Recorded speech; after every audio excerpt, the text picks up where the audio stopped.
Good morning students. हाँ जी बेटा, आज हम लोग इंग्लिश में हमारा lesson number 7 the wind below पढ़ेंगे। ठीक है, ये हमारा लेसन है जो हवा के बारे में है। जैसे हवा कई तरह की होती है, कई बार वो धीमी चलती है, कई बार वो तेज चलती है, कई बार थोड़ी सी लाइट चलती है। ठीक है, तो आज उसके बारे में हम पढ़ेंगे। सबसे पहले हमें यहाँ दिया हुआ है, हमें पिक्चर में दिखाया गया है कि हवा किस टाइप से चलती है। जैसे यहाँ सबसे कम चल रही है, बिल्कुल जेंटल ब्रीज है।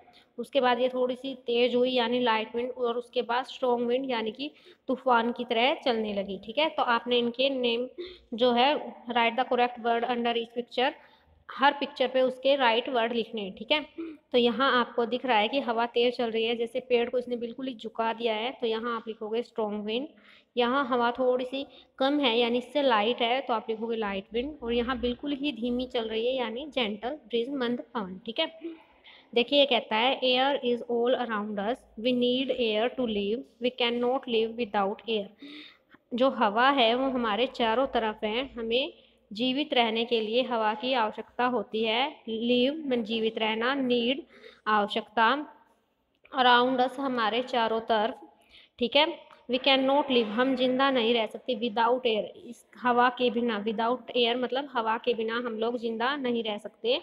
ये कहता है जो हवा है, जो एयर है वो हमारे चारों तरफ है, हमें जिंदा रहने के लिए हवा की ज़रूरत होती है, हम हवा के बिना जिंदा नहीं रह सकते। ठीक है, आगे देखिए ये कहता है some time air move slowly it call it, we call it bridge.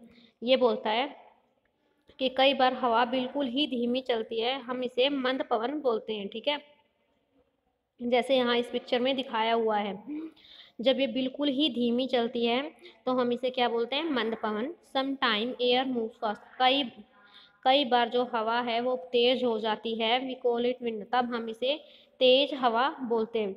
कई बार हवा बहुत तेजी से बहती है, फास्टली बहती है, तो हम इसे क्या बोलते हैं, तेज हवा, जैसे यहाँ पिक्चर में दिखाया हुआ है। One day the wind blow, एक दिन हवा चल रही थी या हवा बह रही थी।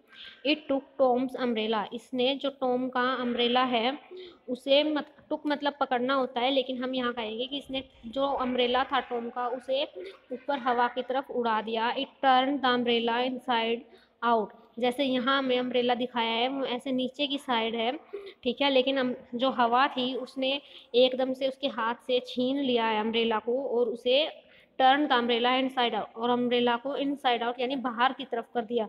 जैसे यहाँ पिक्चर में दिखाया है, इसका अब ये मुंह है यूं ऊपर की साइड कर दिया। ठीक है, इट टूक लिटल लूसीज बलून, हवा के बारे में बात हो रही है, तो ये कहता है हवा ने, इसने जो लूसी के बलून हैं वो भी ले लिए हैं, यानी उससे तेज हवा बह रही थी तो उसने एकदम से उसके हाथ से छूट गए हैं।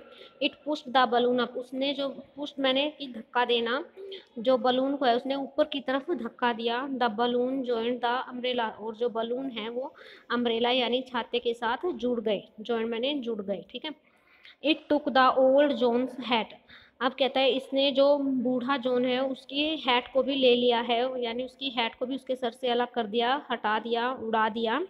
ठीक है, यहाँ देखो ऐसे एकदम से तेज हवा चली जो कि उसके सिर से उड़ गई। ठीक है, it roll the hat round and round on the ground, round and round on the ground मतलब कि रोल मैंने ऐसे गोल गोल घुमाना, round and round on the earth यानी ऑन द ग्राउंड, यानी इसने इसको, ग्राउंड मीन्स मैदान, तो इसने मैदान में इस हेड को राउंड एंड राउंड यानी गोल गोल घुमाया। ठीक है, तो आज यहाँ तक आपने अपना ये लेसन रीड करना है। 69 और 70 नंबर पेज आपने रीड करना है। आज का आपका वर्क यही रहेगा कि आप इसे अच्छे से पढ़ो, खुद समझो एक बार। ठीक है, ओके, थैंक यू।